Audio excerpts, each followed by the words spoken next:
né? Então eu tenho que trabalhar com a realidade de hoje, ok? Então, aí traz, né, a sustentabilidade com esse enfoque empresarial, que é atender de forma equilibrada. O que é equilibrada? Né? Procurando distribuir o cobertor, porque o cobertor é curto, né? Então, como é que eu posso otimizar? Quase toda empresa da Marreta e Picareta Limitada, a maior multinacional do mundo, ela tem uma quantidade de recurso desse tamanho e demandas, necessidades que vai do chão ao teto. Toda empresa. Porque a Volkswagen não briga não compete com a Marreta e Picareta Limitada, compete com a Ford, com a Toyota, né? O Itaú com o Bradesco. Então, quer dizer, no nível deles, essa coisa sempre vai acontecer, tá? Então, uma gestão para sustentabilidade é uma gestão dessas necessidades dos stakeholders, aproveitando essas relações ganha-ganha da melhor forma possível, ok? Antes de comer o pão de queijo, então, só para aproveitar o embalo,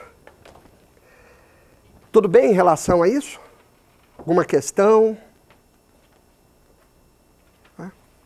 Esse é um tema que eu trabalho há bastante tempo, assim, tem muita coisa interessante. Como é que a gente faz isso? Tem técnicas. Só fazer um parêntese, eu estou passando alguns conceitos hoje aqui, no sentido, sabe, de abrir, pensar nisso, pensar aquilo. Agora, para cada uma dessas coisas, tem técnicas, inclusive que a gente pode quantificar. Por exemplo, eu posso estabelecer prioridades entre os 5 e devo estabelecer. Como é que, por exemplo, eu vou distribuir coisas, atenção, né, para um, para outro? Tem várias maneiras, tá? Tudo isso a gente espera aí, dependendo do interesse de cada um, a gente vai trazendo, vai mostrando, tá? Vamos ter outros encontros, tudo. Agora é só dar alguns conceitos para a gente começar a pensar a coisa, tá? Esse tema que eu falei agora está dentro de gestão estratégica. Tem metodologias assim, muitas, para a gente aplicar, tá bom? Agora é só uma informação mais breve. Tá. E mais uma informação mais breve antes do nosso pão de queijo. Tem pão de queijo, né, Adileia? Hã? Putz, não me deixa pendurado na brocha assim. Então, tá bom. Mas tem café, né? Tem café, tem água, viu? Então vamos lá. Complexidade, né, da empresa. Existe uma área de conhecimento chamada teoria de sistemas, né? Sistema é um todo integrado. Por exemplo, o relógio é um sistema, o corpo humano é um sistema, uma árvore é um sistema, um país é um sistema, uma empresa é um sistema, tá? Tem um monte de coisa muito legal dentro desse tema, assim, muita coisa útil, não é legal, é útil só, né? Não é só legal, é útil também, tá? E dentro da teoria de sistemas, existem uma classificação ligada à complexidade de sistemas, que vai de 1 a 9, tá? Então, sistemas, por exemplo, tão simples como, por exemplo, aquela boia que controla o nível de água, uma caixa d'água, tá? Seria nível 1 de complexidade. Isso vai aumentando. Chega o nível 6 de complexidade, são os mamíferos, cachorro, cavalo, etc. O nível 7 de complexidade, que somos nós, porque além de toda a dimensão fisiológica, nós temos a dimensão psíquica e emocional, que aumenta, então, as variáveis. E aí chega no nível 8, onde estão as empresas. Então, do ponto de vista de sistema científico, do conhecimento, as empresas são consideradas sistemas hipercomplexos. É um nível de complexidade muito grande. Só tem um acima, que são os chamados sistemas transcendentais, como, por exemplo, um setor econômico.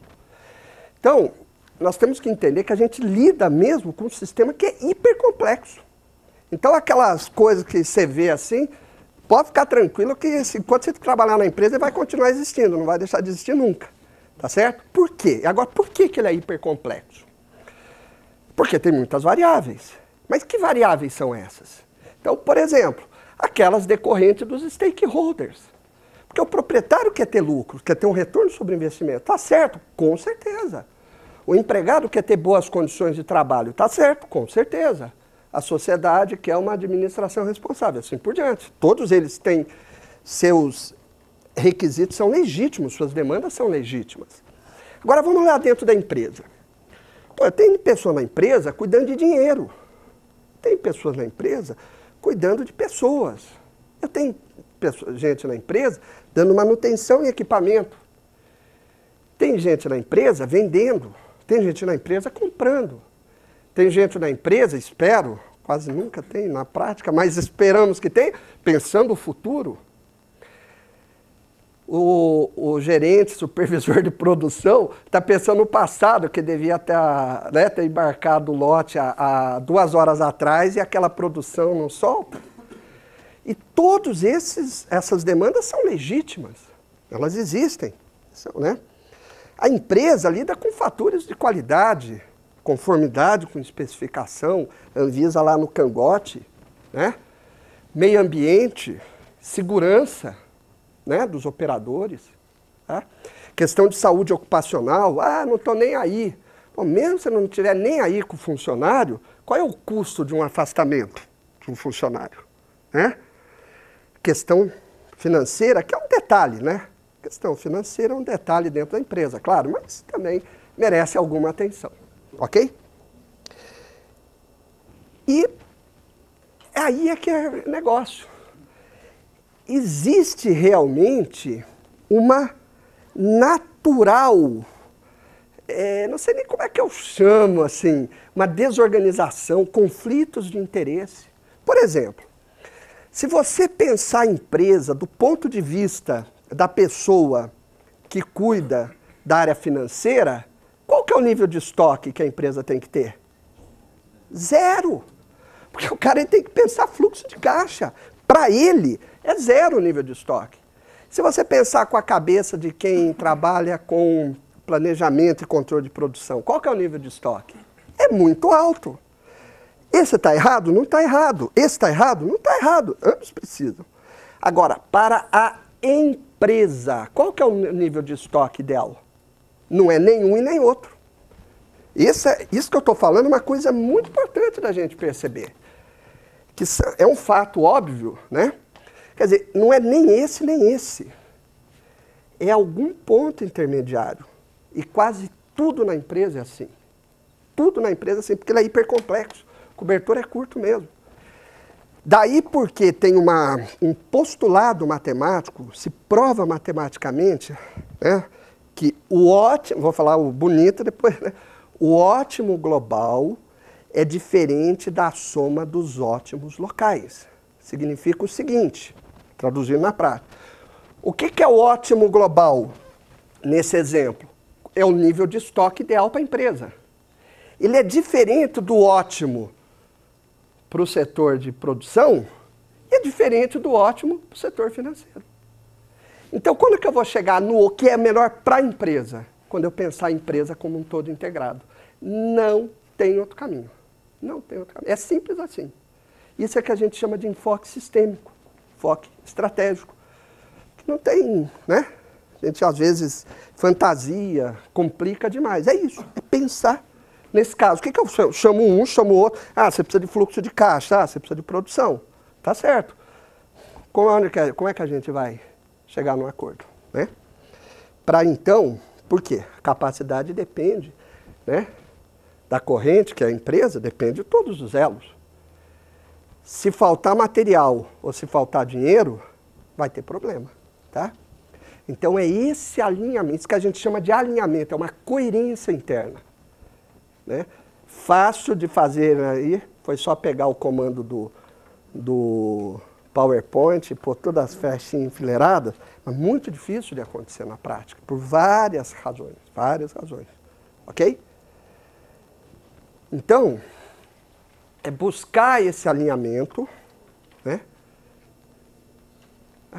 e, se possível, visando a sustentabilidade. Essa visão que nós falamos, de perpetuar o negócio, de algo que seja realmente sustentável ao longo do tempo dentro do mercado. Não é com romantismo, não é com isso, é uma visão, né, pragmática, mas para a gente ser pragmático, não precisa ser, né? Como diz assim, tem aquela pessoa que tem os dois, desculpa, é meio grosseiro, mas é verdade. Tem aquelas pessoas que têm os dois pés no chão e as duas mãos também, né? Então, é isso que a gente precisa ter os pés no chão, mas ter uma visão abrangente, né? Entender o que está acontecendo, né? Porque o mercado não é bonzinho. A vida não é boazinha, né? A gente precisa estar entendendo o que está acontecendo e agir com competência. Ok?